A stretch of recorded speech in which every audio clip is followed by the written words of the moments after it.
Hello, hello, welcome everyone. I am so glad you guys have joined us. We're going to wait just a couple minutes for people to come on in and find their place and find their seat. So in the meantime, you could just kind of text in the chat box, maybe where you're from, what brings you here, maybe something about Mrs. Johnson, uh, whatever you like until we start. And I think we'll start about 6:05. We'll start about 6:05 just to give some people some time.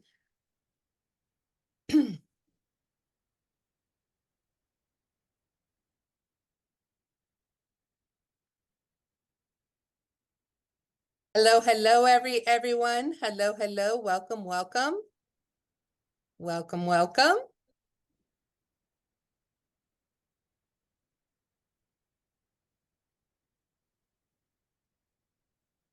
We're so glad you have joined us.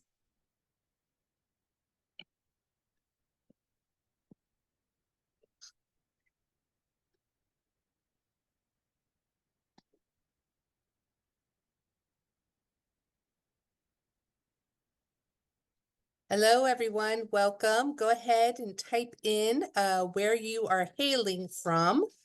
That would be great. Ooh, I see a former student. Hello, Ellie. I miss you.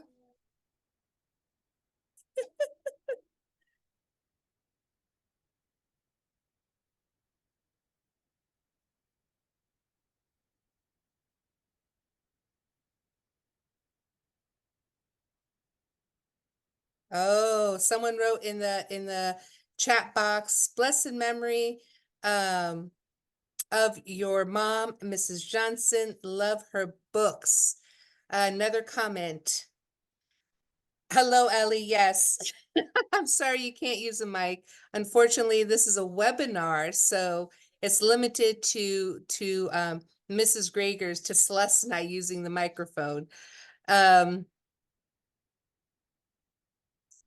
We are from Florida. Welcome, welcome, Floridians.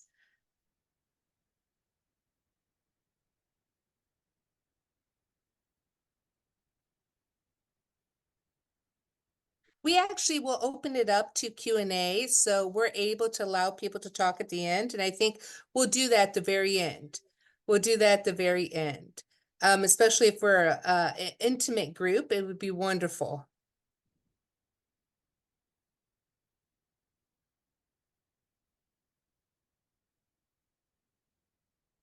Hello, Lori. I see that you're here. Magda, Mrs. Scaramos, Rihanna, the Hastings family. Hello.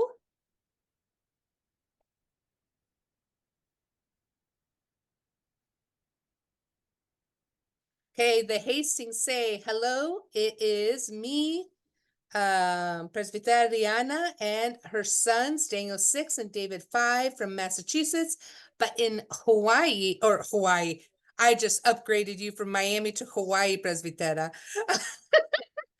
um, but in Miami for the SMI conference. Oh, my brain is thinking about warmer weather, Presbytera Ariana. I too am in Massachusetts, and we're still in the teens. We're still in the teens.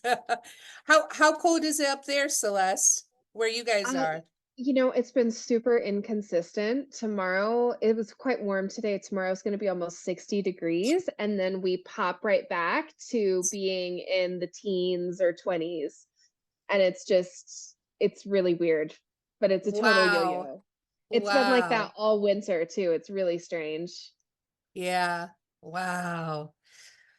Uh, well, we're going to go ahead and get started. Welcome, one and all, to the inaugural Crispina Read Aloud Family Night. And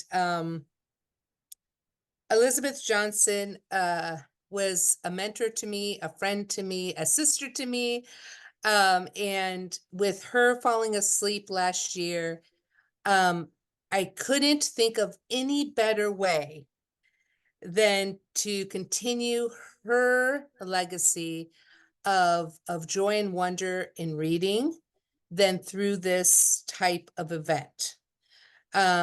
This is something I think she would wholeheartedly approve, but she wouldn't approve me naming it after her. She definitely would be like, Presbytera. But that's okay, because I love you, Elizabeth, and that's all there is to know. Uh, so today we have with us Celeste Greger. Celeste Greger is Elizabeth Johnson's daughter. As you can see, I can see her smile in your smile, and your eyes in her eyes. And it's a bit surreal for me. But Celeste is an educator in her own right. She did teach for St. Raphael School for many, many years. I'm hoping to again in the future. Um, and so our hope is that we once again will be joined by her lovely presence in the classroom. I know Celeste, Mrs. Greger, Allison Johansson is here with Katie, and I know she has fond memories of your class. So yep, Allison Johansson's like, Katie and I are here. So they And were very Katie's not so little anymore. Oh no, my she's goodness, not. No, she's no. not. She is not little. But I do want to say for those people in the chat box that said, how do we turn on cameras and how do we turn on mics? Well, right now you can't, but at the very end, I promise I will allow everyone access to that. And that way we can do the Q&A since we're a smaller, intimate group. We can do the Q&A face to face. All right, so I promise we will do that. Of course, a few other comments before we begin. Ellie, who is a former a student of mine, is Elizabeth Johnson's granddaughter, and Celeste's niece, so she's here. And let's see here. It is so beautiful to meet you. That is you, Celeste. See you. You look so much like your beautiful mom. What a compliment, right? Presbytera Reana says, we love St. Raphael School and this book. And so this love is what Elizabeth really imparted on us and shared with us. And she just, yeah, she loved us. She loved us in so many ways. And of course, these books are one of those ways that she continues to love us and bring us joy. So I do have a small clip to play, but before I do that, Celeste, did you want to just say a few words? You didn't warn me in advance, so I didn't come up with any words Oh, to you didn't say. have to have anything I formal. I think that you've covered it really beautifully. She would not only not approve of you naming this event after her, but she wouldn't really believe that anyone would want this event. Oh, yeah, Um, and yeah, she was constantly just shocked and in disbelief that people yeah, enjoyed her books or yeah, bought her books or read her books as part of a family tradition at certain holidays or a favorite bedtime book or whatever anecdote she was hearing. She just was always shocked. yeah, um, so I love this, and I think part of my love for it is that it's kind of proving her wrong. I really wish that I could kind of rub it in her face and just be like, "See, mom, I told you." It's a lovely "I told you so." Yes, it's a lovely I told you so. And I was mindful about that too when I named it, because I said, because I did want to honor who she was as a person. She is very humble, and she had great humility, and I wanted to honor that, and that's why I was like, Crispina, the name Crispina, her baptismal name was very important to her. Mhm. So I wanted to honor that and call it the Crispina of Read Aloud Family Night. So I think it's delightful. so thank you, Celeste, for being here, because I couldn't think of anyone better Aw. than you to come. And by the way, Ellie, you'll be next year, just letting you know now. You'll be the next Read Aloud person for next year. But I actually went to I try to do my best because it's a tearjerker. So I went to our old teaching videos and I pulled down a few of the last teaching section she did for poetry. Now, for those of you that don't know, Elizabeth Johnson and I team taught at her last year. So, she taught with me for level 4, and she taught the poetry section of level 4. And so, what I did is I kind of compiled and brought that in, and you'll see that all the students prior to the very end of the year, they all created a virtual card for her, and she reads some of it, and then she also imparts some nuggets of wisdom and love, which she always did in any encounter you had with her.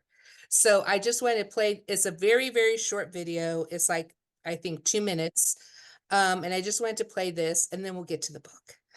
So here we go.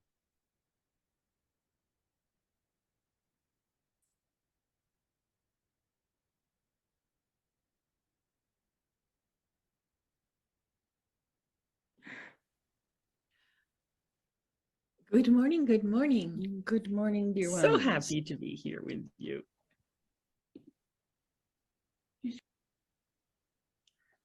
Oh, love you always, Presbyterian Maria. I love you today. Today, tomorrow, always, forever. Roses are red, violets are blue. Thank you for teaching. We love and we'll miss you. Kirsten. We will miss you lots. It's been a wonderful year, hasn't it though? And it's been a wonderful 9 years for me. Because that's how long I've been teaching at St. Raphael School. Miss Allison, it's been with a lot of fun. We did have fun, didn't we? We really did have some memorable times. Missing you lots, hoping to see you soon, in person or not. Both would be fun, just like poetry. This is amazing. Dear Mrs. Johnson, thank you so much for teaching me poetry. Oh, and Elise, I look forward to your classes every week. I'll miss you too, and may you be blessed. Please know you're praying. Thanks for your prayers, you guys. What a year we've had, right? You've traveled this rather hard path with me this year. So thank you, thank you. I think there's a special bond when you spend this kind of time with your students. It's just, yeah. And that's exactly, even in her, there was just always love and joy and this contentedness that I admire. So it was just something small. I know I sprung that on you too, Celeste. My apologies. I should have told you to wait till after the reading. My apologies, Celeste. My apologies. But that's exactly what she poured into her books. That's exactly what she poured into her books. And I think it's a beautiful thing that we have these books. And I know there, God willing, will be one that will be coming soon that she finished prior to her falling asleep, which is another beautiful book. But that's who she was, her essence, right? Just to share the joy and the love of life. And so with that, I wonder if you would give us a background, Celeste, on In the Candles Glow. Pop quiz. You're just full of surprises tonight. Oh, yeah. Sorry. You know me. Very impromptu, I am. I was kind of hoping she'd be able to be here tonight, but I failed to send her the link in a timely Oh, manner. okay. So hopefully she'll catch the recording, but after Ellie, the next person to come and read a Yes. book would most certainly need to be Faylee, now Karcher, as of a month Yes. ago. New married last name. Previously, you may have known her as Felicia Heiss or Faylee Heiss, my mother's oldest granddaughter, my oldest niece. Who also was a graduate of St. Raphael School Also a graduate and of St. Raphael. worked as a teaching assistant for Oh, sure, Father Faylee. Porphyrios. Yeah, Yeah. so Faylee Catherine, some people might have known her, Yeah. Ellie just pointed out, using her saint's name, and now a student at the Hellenic College in Boston. Yes. So yes. the reason I mention her is because she was the inspiration for this book. Her family became Orthodox when she was a young child, maybe 5-ish. I don't recall exactly. But the book was inspired by her and her visits to church with her family.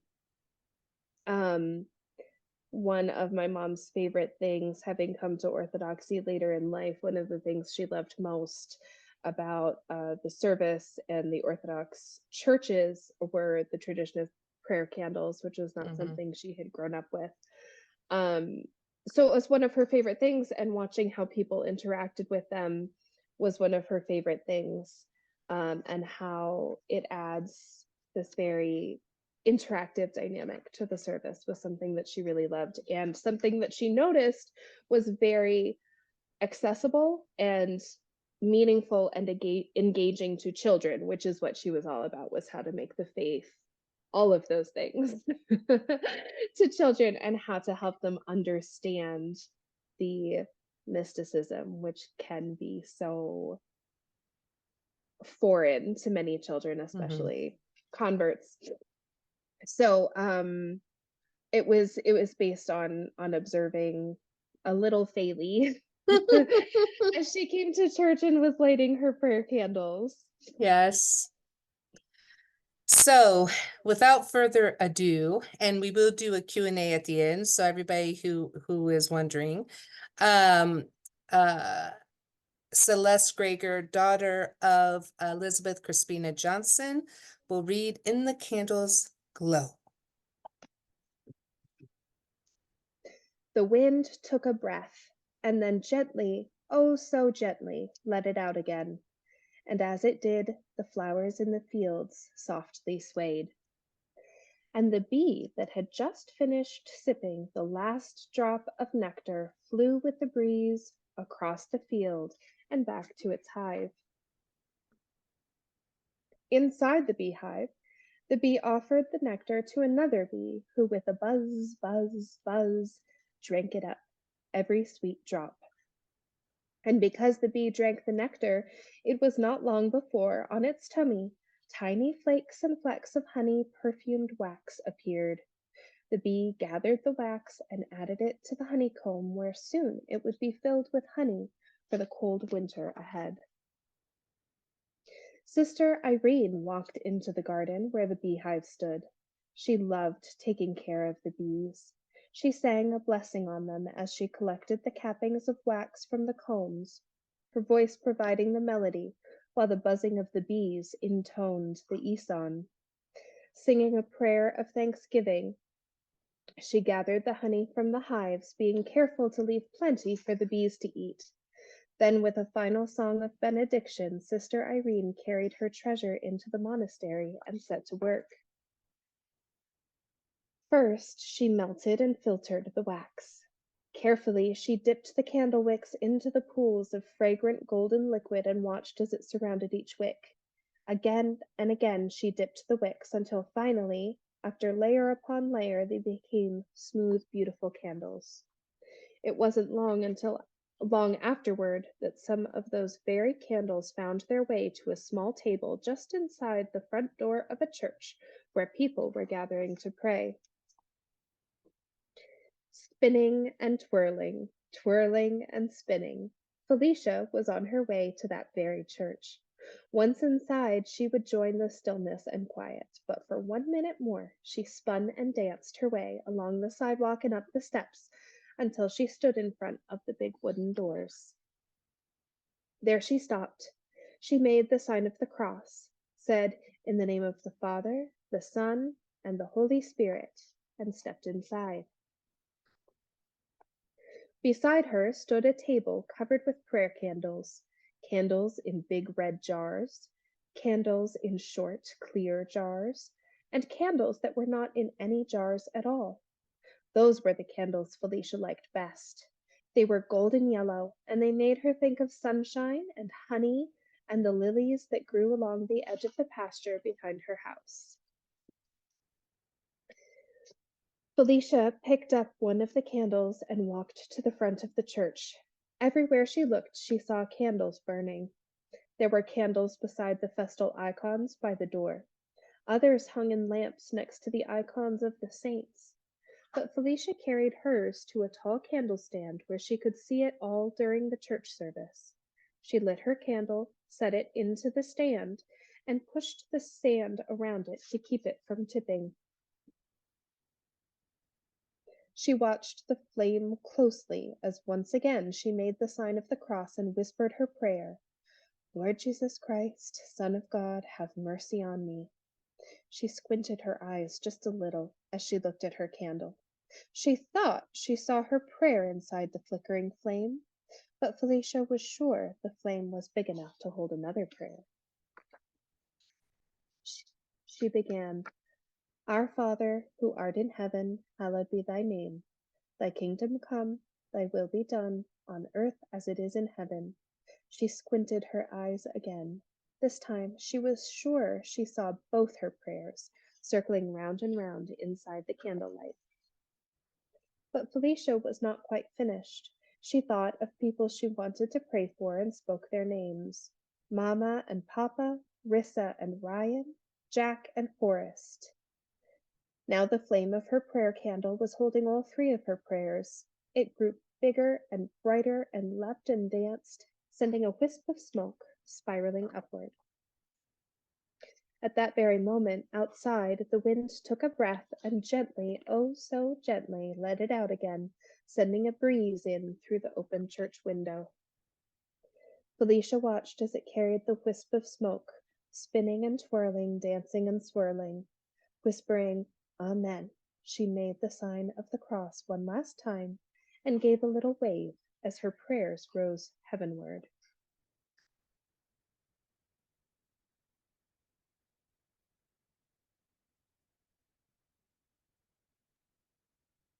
Beautiful. Just beautiful.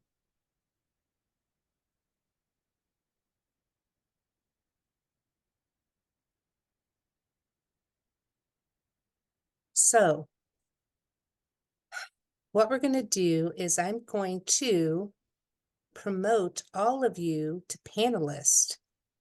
And that way you can turn on your cameras and you can use your microphones and we can have a talk to talk. There we go.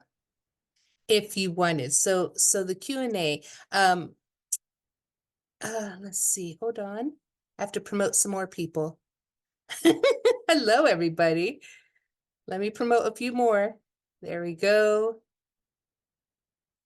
We have a great set of panelists here.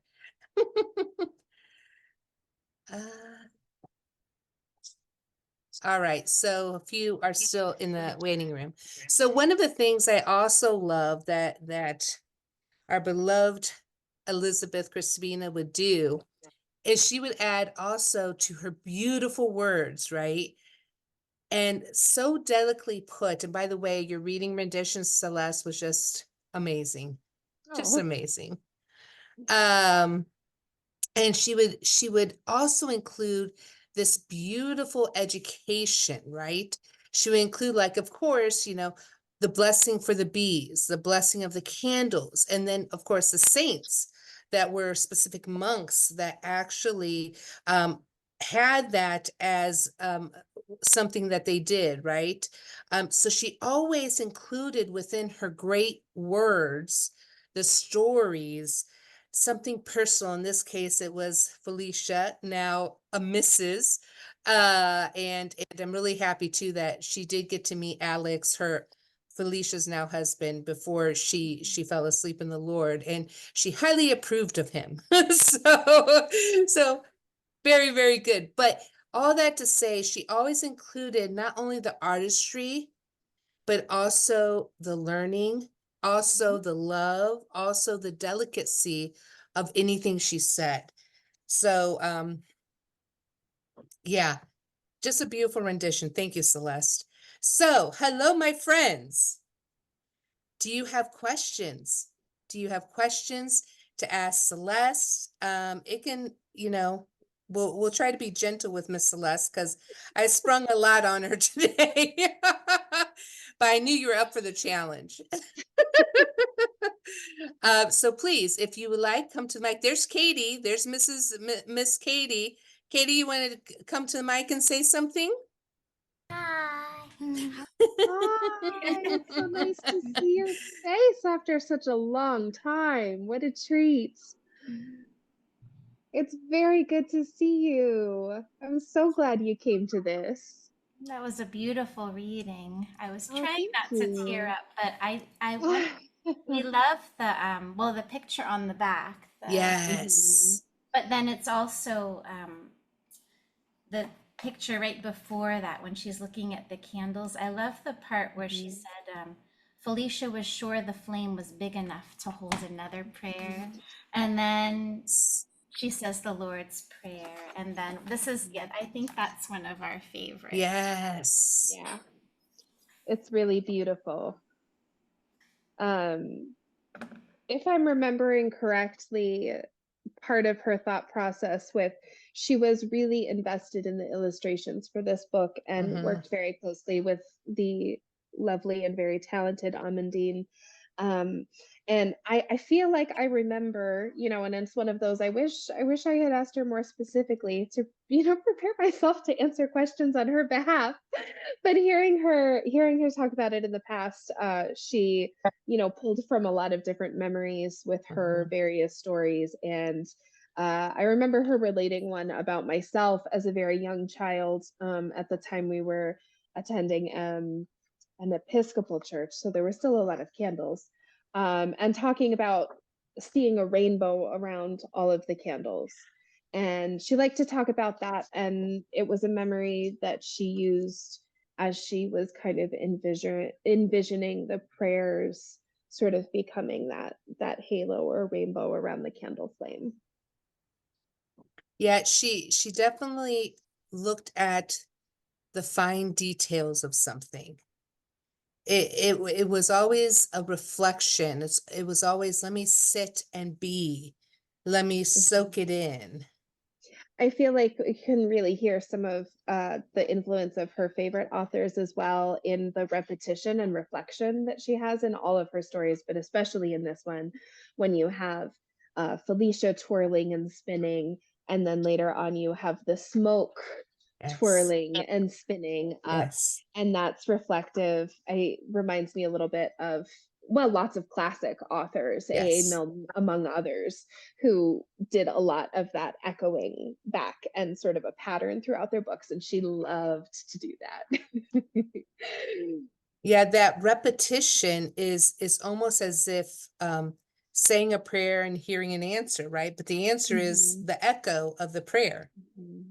Yeah. and how it fills the room. Ah, yeah, so beautiful, Mhm. so beautiful. I know that depictions were very important to her, like what you said, Celeste, that she was careful to pick who would be the illustrator and how it would look. And if the words, because of course, books for young children are about 1,000 words. And the depictions truly also include a lot of what is the story she's trying to tell. Yes. So I know she was always very careful, even in was. her last days. Mhm. So I want to share this story with everyone. So Mrs. Johnson, she finished a book prior to her falling asleep, and as we're reading and working on the book, I asked her a favor, which I knew she would say no to. I knew she would say no. And I said, Elizabeth, I would love for one of the renditions on this specific page to have you. And she said, oh, no. I said, well, would you do me a favor? Could we please? And include some of the family members like Ellie and Celeste, etc. And ultimately, she humored me. But that's who she was. She wanted the focus to be, of course, on what is true, good, and beautiful, the focus to be on Christ. But in this case, it was warranted. It was warranted for her to be there too. So, I can't wait to see how it comes out. Yes, Ellie, I see your comment asking. She did ultimately give in to your Yes, she Presbyterian did. begging, yes.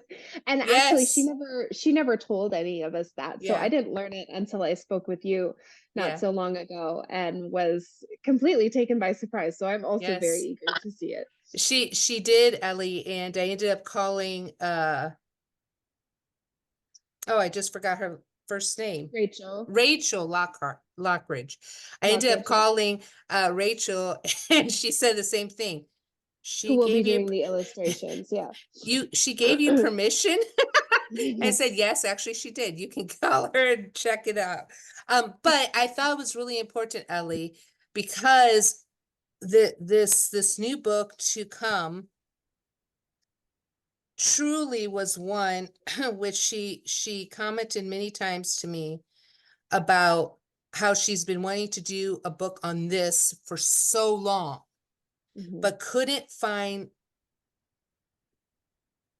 how to do it in a way that would represent Christ. So in a clear fashion. So this last book is on the body and blood of Christ, on communion, on this koinonia. And but she did, because she did. And I'm so glad that you had that idea and pushed for it, because when it was accepted, we all knew that it was very probable that she wouldn't get to see it published. So I think that's really beautiful. Yeah. So yeah, but that's who she was. And I just think because she, on that particular page, she talks about the chalice and people present during the chalice, those that have passed, those that are there, those, the saints, the angels. And I said, you have to be there. You have to be there. There's just no way how around could she it. say no to that? She couldn't, clearly. I know. I'm a bit pushy too, Celeste, as you already know. So sometimes I'm like, please, a favor to me, please. But Yes, there were multiple times when she would tell me with an eye roll, oh, Presbytera Maria has asked me and I'm going to have to. but with She was love. always glad after the fact. She was always glad. Always with love, always with love, always with love.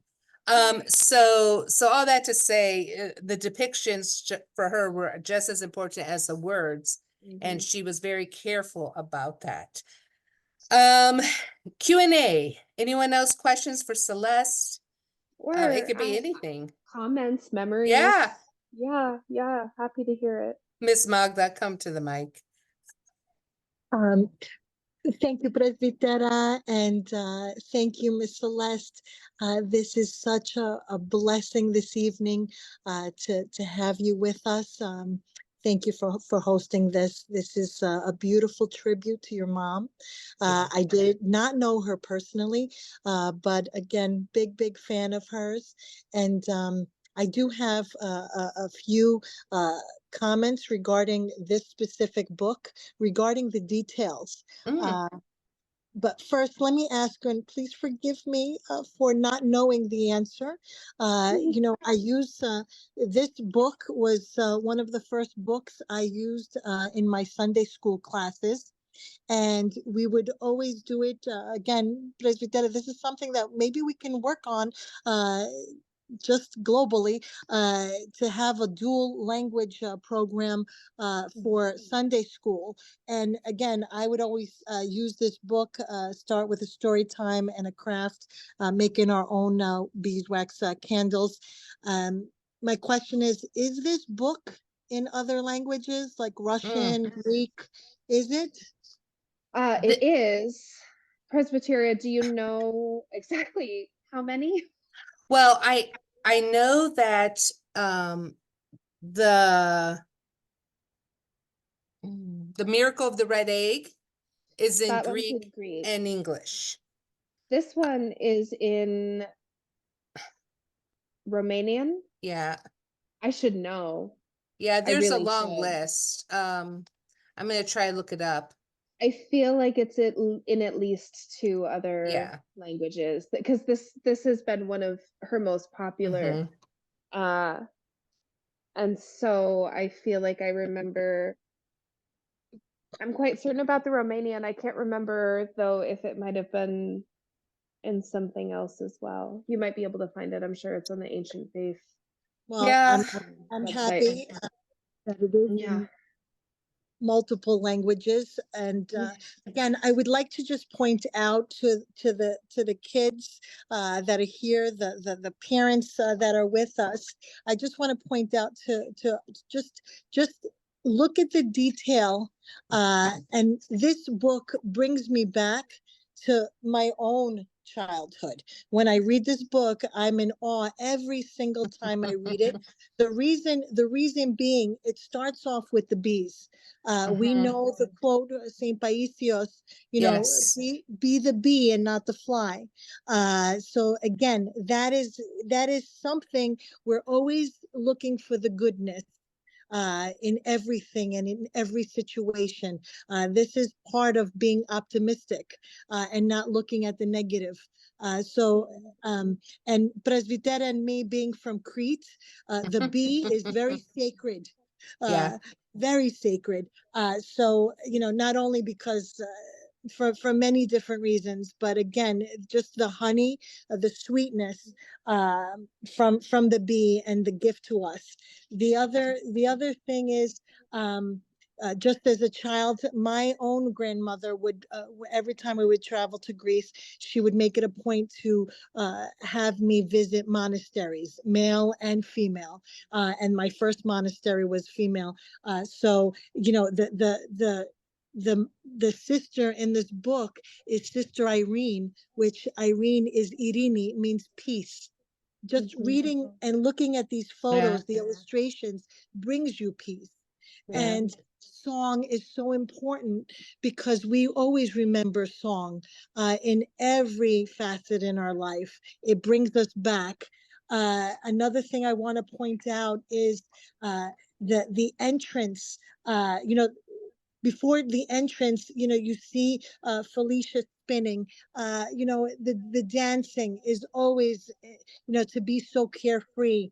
Um, Another thing that again brings me back to my own childhood, even into my adult days, is the entrance. Before entering the church, you always see big, beautiful wooden doors. And how amazing it is to be able to enter those beautiful doors into heaven every single time we enter a church. And Yeah. it doesn't matter any Orthodox church, no matter where we are in the world. And I love that she makes the sign of the cross and the Father, the Son, and the Holy Spirit. We as Orthodox Christians believe in the triune God. Mhm. So that is, again, all these little details in Yeah. every single page And again, the reason why I'm again asking for if it's in different languages, and I hope it's in so many different languages, is because one of the most important things that your mom put in this book is the Lord's Prayer. The Lord's Prayer that came from Jesus Christ himself. Yeah. And no matter what language that it comes out, the Lord's Prayer, whether it's Mandarin, whether it's Greek, it's English, Russian, it's there. And again, it's just all these beautiful, beautiful details that your mom puts in such a subtle Mhm. and yet purposeful manner is a miracle in itself. And God bless her. Blessed memory again to Yes. her. It just I loved her. I did not know her personally, but again, we were on the same staff when I first joined Yeah. St. Raphael. I remember emailing Presbytera. I said, "Is that the Yes, Crispina that's Johnson?" true. I said, "Is that That's the?" true. Oh my I goodness. said it is. So, and we thank you for being here, and it's a blessing this evening. Thank you. Yeah, Oh, thank you. I love what you said, Magda, which is, well, and I look for different languages. The only one I'm finding is the red egg that is on ancient faith in Greek. But like what Celeste said, I'm sure Oh, look, I know that it's in yeah, multiple languages, so I'll um, have to check the it shelf. yeah, it just might not be being sold at ancient faith, right? So, Right. so we have to find where it's being sold. But I love what you said, because you're right. She subtly, not only, and she was very meticulous, like even in the final book that she finished prior to her falling asleep, she would ask specifically about language, like how do we express the Eucharist, right? Mhm. How can this really truly be explained in words or part words, and what would the vision or the background picture illustration fill in the rest, right? And she was very meticulous about that. So not only was she a wonderful educator, but she was a faithful woman who understood that these little things mean a lot. Mhm. It's not simple, right, of we're just going to call it the body and blood of Christ, but rather, okay, so how can we describe this for children, right? How can we make it accessible for kids? And of course, a lot of it is a mystery. But I love what you said, that even the simplicity of what she added, and specifically in the Candles Glow, the Lord's Prayer, right? The Noetic prayer, the Jesus prayer. Lord Jesus Christ, Son of God, have mercy on me, a sin. The bees, right? St. Basil was the first to kind of comment on the bee and her importance, because she works for others and not herself, right? So St. Right. Basil was very clear about, the bee works their whole life, her whole life for others, not for herself. And that is given back to all of us. So you're right, these little subtle things that maybe we don't pick up on, she definitely was mindfully adding those pieces to 1,000-word children's story, right? 1,000-word children's story.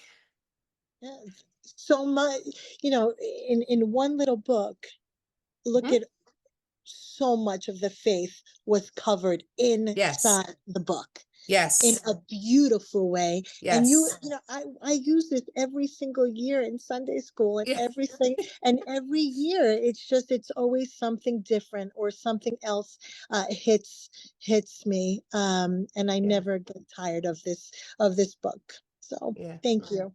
Celeste,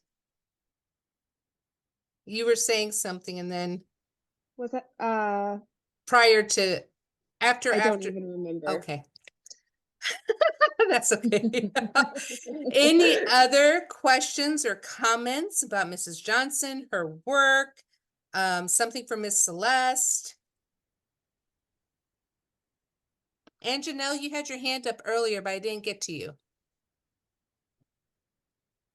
Um, um, I just I just wanted to say I really like the story, and I like And why does every book, Oh. why does every cover, I mean, why does every book has its cover, but the cover is one of the pictures in the story?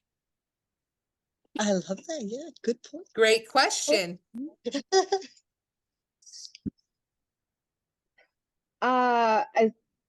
Presbytera, did you wanna, you want me to answer? I really don't know the answer other than mom, It seems, go it ahead. seems to be something that's frequently done with picture books. Yeah.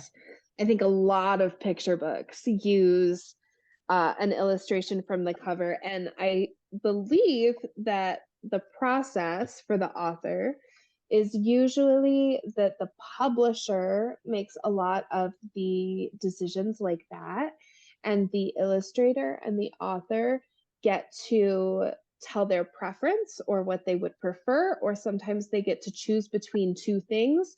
But the publishers usually, since they're the ones who are spending the money to make the book, and picture books are really expensive. Mhm. Printing all those pictures, the hardcover, the big Mhm. pages, it costs the publisher a lot of money. And so sometimes the decisions are limited by what the publisher is offering.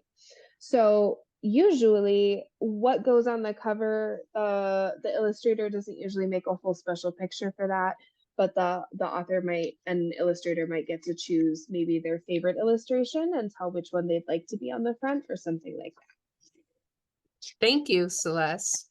And that reminded me of something that maybe Ellie can chime in on, but Anjanelle has a follow-up. Anjanelle? I just wanted to say what I think why they put the book, I mean the cover of a book, but it's actually one of the pictures inside of the book. I think that's the mostly main picture and the main idea that they want us to understand. I think so too. The most important or the most meaningful picture. I think that's a really good theory. I like that too. Thank you, Anjanelle. Thank you. And Anjanelle kind of reminded me, and I'm hoping, Ellie, you can remember this, because, you know, I'm not remembering clearly. If I, or Celeste, I think Mrs. Johnson, aka Mom and Grandma, would always put a bee somewhere in each book on one of the illustrations. I vaguely remember her telling me that. Does that ring true to you guys or something? Doesn't ring a bell to me. There are certainly like special things hidden in each book, things that reference different things. One of her books, her first book, and then Nicholas Sang, Oh, is yes. one of my favorites, just because she included a picture of my cat at the time. I was studying fiber arts and specifically weaving. So the page that has the weaver with the loom, she kind of made my page, and she included, so there's a cat very front and center staring out of the book looking at the reader, who was my cat at the time. So that was really sweet. Or the people that Felicia prays for by name in the book, and the illustrations of them are my mother's godchildren, and god grandchildren. So there are many things in each book that are like special little meaningful things. I don't remember bees being a specific through each book, but now after this, I'm gonna want to go get mine off the shelf and flip through and play a little I Spy, see if I can verify that's the case. No, I just remember her saying, and maybe it was what She you're may talking have. about, you know, it's like something very personal, right? That There's she always puts something very personal, in little the things. book. Or Yeah. my grandmother's name was Irene, and she was always singing. They had a farm, and throughout all of her difficult labors, she was always singing to herself. She wasn't Orthodox, but it was her way to kind of honor the memory of somebody who was very Yes. important to her. Yes. And that's another thing I loved about Elizabeth's books is it was a journey for her. So her traveling, and it's beautiful, because I always say, you know, those that come to the faith of Orthodoxy come to the faith. They don't convert I mean, they're Mhm. always been a faith. They've always had a faith, but they've come into the faith of Orthodoxy. And she honors that. And I love that she honors that lineage, that where we were and where we are intertwined. Mhm. And that's just beautiful. It is. Very Ellie, special. I'm sorry. Come to the mic. That's okay. I don't remember her ever telling me anything Yeah. about a bee in every book, but I would not be surprised if she did. That is something that she would do. Mhm. I don't know. It's just maybe I misheard her. I don't know. But now we can have fun checking the theory out. Well, I'll pull down our Elizabeth Johnson books and check it out. I know, Katie's up for the challenge, aren't you, Katie? Anything, oh, yes, Miss Johansson.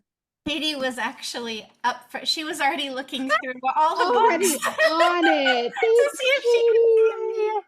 Oh my gosh, we can always count on you. Of course. But I loved Anjanelle's question because I was thinking the same thing, actually, Anjanelle. I know just from my own experience that sometimes the writer, right, Celeste, and then the publisher, they'll each have their idea of the cover. But Yeah. often the publisher will say, "Ooh, this is a great illustration." But then the writer usually will say, "Well, this is what I just love." But I was also, to follow up on Anjanelle, thinking, we have the picture, right? But then that word glow is what I was focusing on, right? Because that's not in the book, but then the title is always so important too. So then in the candles glow, I was just thinking, what a great title, right? And all of the meanings of the word glow, because that wasn't in the book. Titles are so hard sometimes to come up with, but sometimes. And then the picture and the titles also, they draw the readers often, so you really want to, so yeah, just so beautiful. We right? always tend to judge a book by the cover, don't we? Despite being warned not to, we all do it. So you want that cover to kind of be a good synopsis all by itself to give the Yeah. reader an idea and kind of draw them in. But Miss, oh, go ahead. I'm sorry, one more thought. That's okay. She loved poetry so much. Oh, And yeah. yes, Celeste, I just Yeah. loved the way you were reading it. But then I got to thinking, even though it's not a poem, she just subconsciously, I think it was in her words, like she has alliteration, and I was just looking because it says, singing a prayer of thanksgiving. She gathered the honey from the hives, being careful to leave plenty for the bees to eat, like the H and then the E sound. It was just, even though it wasn't like a formal poem, just the way she wrote was so, the tone and the words were just so beautiful. You don't even realize, right? Yeah, so I could just hear her voice in there. It was so pretty. Yes. They read it. Her sweet voice. Yeah, she wrote very much the way that she spoke. She did. She did. Ellie? Going back to the cover, I'm not sure if she was able to decide what picture went on the cover, but I would not be surprised if she was at least had influence on it. Of course. Because Yeah. thinking back on the, I think almost 5 books.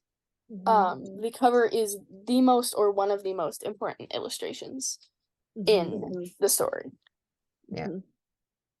Yeah, and just looking here, and I did a little more searching there.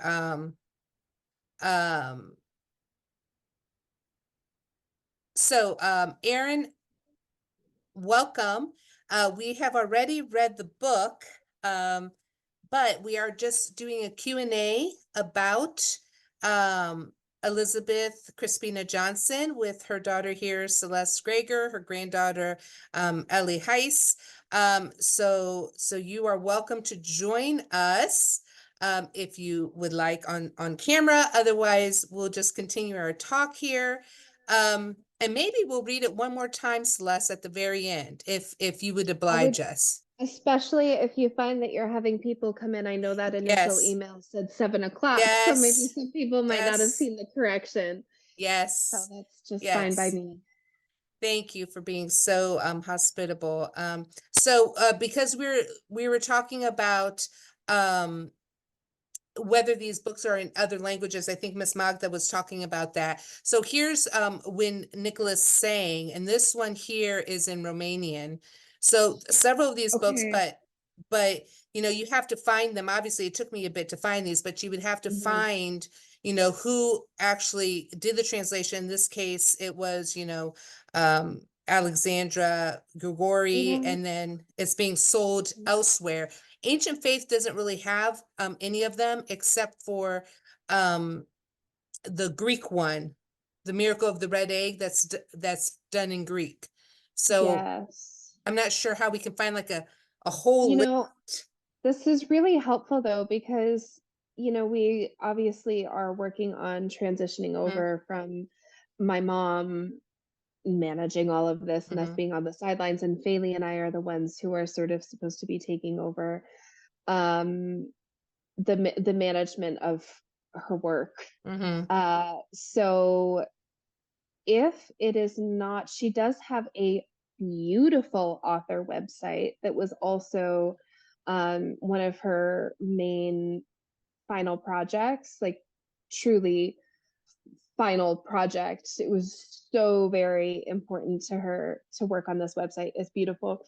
So if it's not listed on there, which I'm taking a quick look about what languages or even with links, there's the website. It's so beautiful. Rachel Lockridge, who is doing Yes. the collage work to make Yes.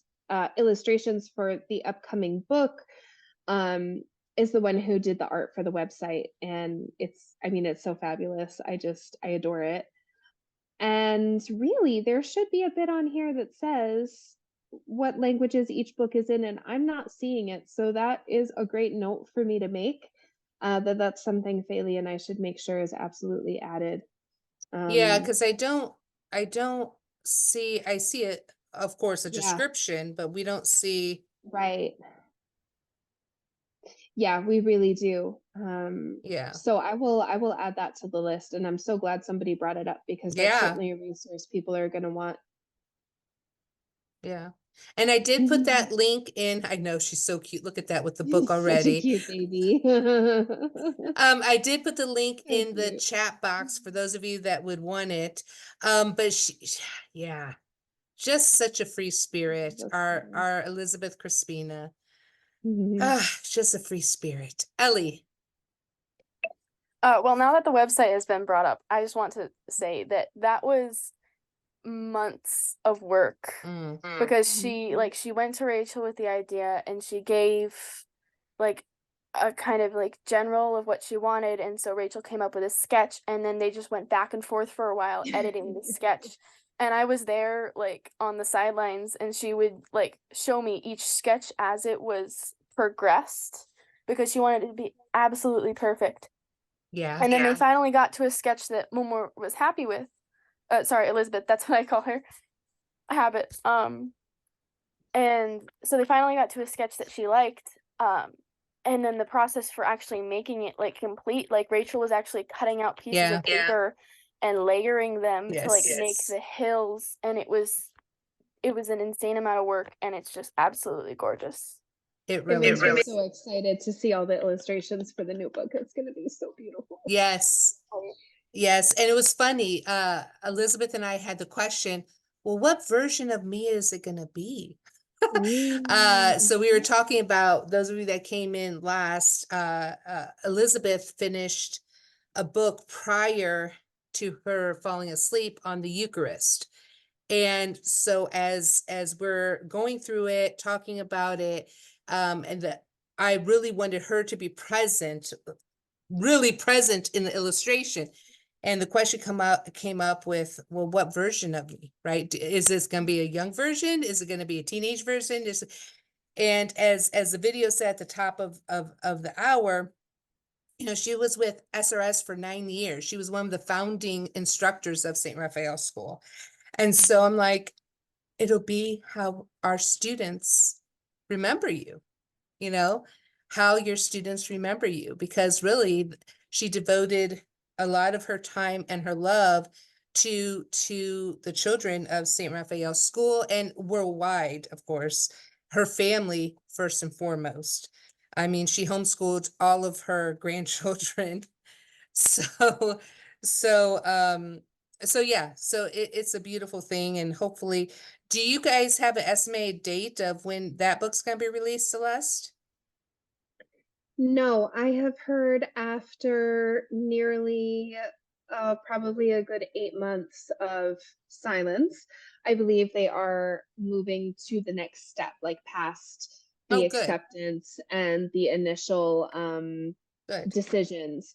So I would hope that it would be within the next year, but I haven't heard a date yet. Okay, good. Any last other comments, questions before we read In the Candles Glow? Any last comments, One more time questions? with feeling. Yes. So what I'm gonna do since, oh, Miss Lori? I just wanted to thank you for allowing us to be here. I didn't know her. She's obviously, I can tell, a very loved and special person who affected so many people. And I just wanted to also acknowledge Allison spoke to the poeticness of her writing. It felt to me somewhat like a narrative poem, but the music within the long lines and the exact detail that brought together kind of a mystical, poetic sense to it was just really beautiful. So, and Celeste, it was wonderful to have you read to us. I forgot how special that is. So Oh, thank you for letting us be here. oh, that's so lovely. Thank you for being here. What I'm doing is I am putting everyone as Elizabeth would say, I'm putting everyone back in their seats. That's what she would say when right, Celeste, when all the kids had their electronic hands up, she'd be like, my friends, I'm putting you back in your seats. So that's what I'm doing. I'm putting you back in your seats so that we can read once again In the Candles Glow by our beloved Elizabeth Crispina Johnson, read by of course, her daughter, Celeste Rager. The wind took a breath and then gently, oh so gently, let it out again. And as it did, the flowers in the fields softly swayed. And the bee that had just finished sipping the last drop of nectar flew with the breeze across the field and back to its hive. Inside the beehive, the bee offered the nectar to another bee, who with a buzz, buzz, buzz, drank it up, every sweet drop. And because the bee drank the nectar, it was not long before, on its tummy, tiny flakes and flecks of honey-perfumed wax appeared. The bee gathered the wax and added it to the honeycomb, where soon it would be filled with honey for the cold winter ahead. Sister Irene walked into the garden where the beehive stood. She loved taking care of the bees. She sang a blessing on them as she collected the cappings of wax from the combs, her voice providing the melody while the buzzing of the bees intoned the Eson. Singing a prayer of thanksgiving, she gathered the honey from the hives, being careful to leave plenty for the bees to eat. Then, with a final song of benediction, Sister Irene carried her treasure into the monastery and set to work. First, she melted and filtered the wax. Carefully, she dipped the candle wicks into the pools of fragrant golden liquid and watched as it surrounded each wick. Again and again she dipped the wicks until finally, after layer upon layer, they became smooth, beautiful candles. It wasn't long afterward that some of those very candles found their way to a small table just inside the front door of a church where people were gathering to pray. Spinning and twirling, twirling and spinning, Felicia was on her way to that very church. Once inside, she would join the stillness and quiet. But for 1 minute more, she spun and danced her way along the sidewalk and up the steps until she stood in front of the big wooden doors. There she stopped. She made the sign of the cross, said, in the name of the Father, the Son, and the Holy Spirit, and stepped inside. Beside her stood a table covered with prayer candles, candles in big red jars, candles in short, clear jars, and candles that were not in any jars at all. Those were the candles Felicia liked best. They were golden yellow, and they made her think of sunshine and honey and the lilies that grew along the edge of the pasture behind her house.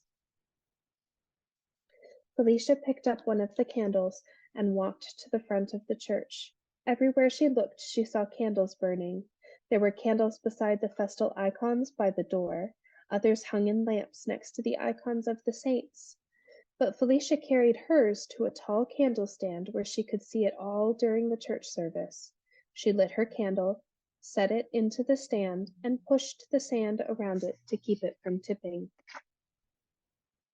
She watched the flame closely as once again she made the sign of the cross and whispered her prayer. Lord Jesus Christ, Son of God, have mercy on me. She squinted her eyes just a little as she looked at her candle. She thought she saw her prayer inside the flickering flame, but Felicia was sure the flame was big enough to hold another prayer. She began, Our Father, who art in heaven, hallowed be thy name. Thy kingdom come, thy will be done on earth as it is in heaven. She squinted her eyes again. This time she was sure she saw both her prayers circling round and round inside the candlelight. But Felicia was not quite finished. She thought of people she wanted to pray for and spoke their names. Mama and Papa, Rissa and Ryan, Jack and Forrest. Now the flame of her prayer candle was holding all three of her prayers. It grew bigger and brighter and leapt and danced, sending a wisp of smoke spiraling upward. At that very moment outside, the wind took a breath and gently, oh so gently, let it out again, sending a breeze in through the open church window. Felicia watched as it carried the wisp of smoke spinning and twirling, dancing and swirling. Whispering, Amen, she made the sign of the cross one last time and gave a little wave as her prayers rose heavenward.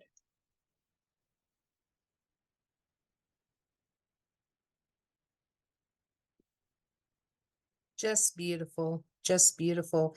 And I thought we would close with your mom's favorite hymn. She mentioned this in her talk last year at for the feast day of Saint Raphael. And let me just pull it up here.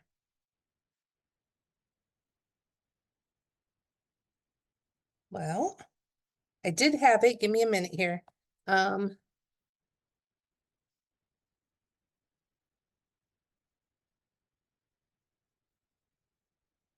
we go.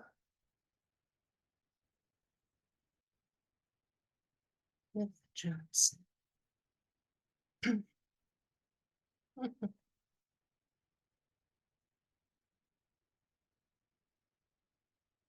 Which is, I sing a song of the saints of God, which is a poem by Lesbia Scott in 1929. But the specific rendition that she loved was the one that was done by Jamie Stewart. So I'm just going to pull that up. I did have it, but I lost it. So let me pull it up This here. was a favorite of hers. I remember when I was Yeah. really little, she was the Sunday school ed director when we were in the Episcopal Church, and she took that very seriously. Yeah, And tell us I more. remember a lot of many productions, everything, you couldn't go simple. Because what fun would that be? Like there was one time the older kids made a whole paper mache whale. and they had a Jonah who was tossed out of the whale. I feel like I remember some green jello mix or pudding mix being involved in that. That was one of the more, I was very young at the time. I was maybe 6 or 7, so my memories are fuzzy, but I do remember that my age class did a thing with that song in particular Yeah. for All Saints Day multiple years. I think we came back to it quite a few times. one of the years it was a little puppet show, and so she had puppets that she kind of altered herself to fit the various characters as told in the poem, and had the kids put that on. So I also love this song. It's very fun. Yeah. She, it's interesting because she always gravitated to this specific song. Same way with Father Porphyrios, Dr. James Taylor, that he would gravitate, and it's not coming to me, the specific poem. He always would end back with that specific poem.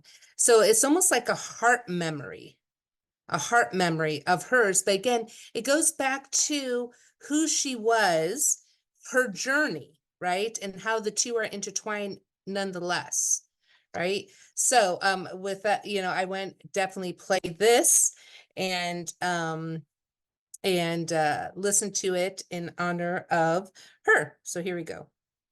I sing a song of the saints of God, patient and brave and true, who toiled and fought and lived and died for the Lord they loved and knew.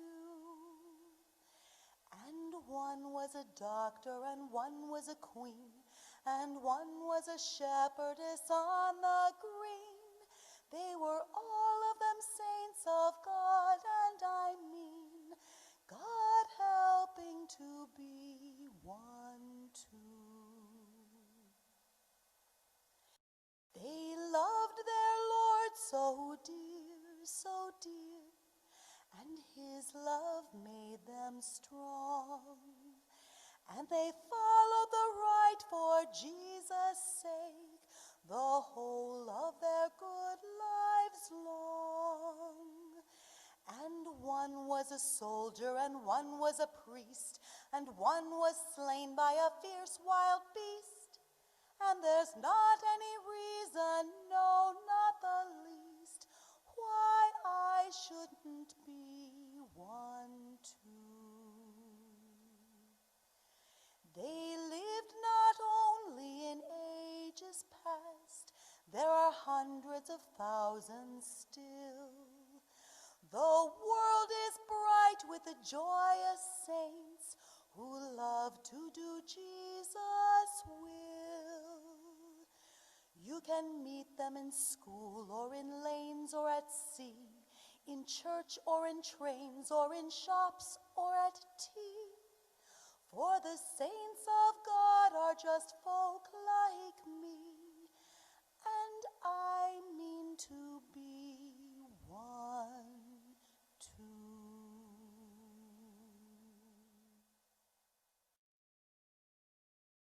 So thank you for all for coming. It is with great joy that we had you all here with us. I love the stories I just saw, and thank you, Celeste, for commenting. The one Erin posted here just recently, she wrote, I met Elizabeth at St. John the Baptist Church in Rochester, New York, more than 15 years ago. She commented on my older daughter lighting her candle and mentioned this book to me. And I think that really truly encompasses who Elizabeth is and what she continues to be in everyone's lives. And I'm happy that you were here, Celeste. Thank you so much for joining us. Thank you for taking the time. Ellie, you too. Thank you for joining us and being a part, and everyone else who has come and has come, whether knowing Mrs. Johnson or not, to hear a little bit more about her, to read her stories, and to be inspired by exactly what she thought of all of us, that we all can be saints too.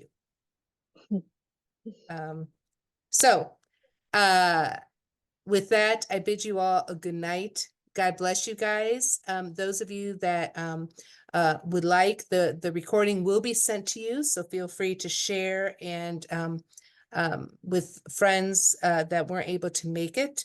And we look forward to doing this again next year. All right. So God bless you guys. Have a very good night. Bye-bye, everyone. Take care. May Elizabeth's memory be eternal. Bye-bye.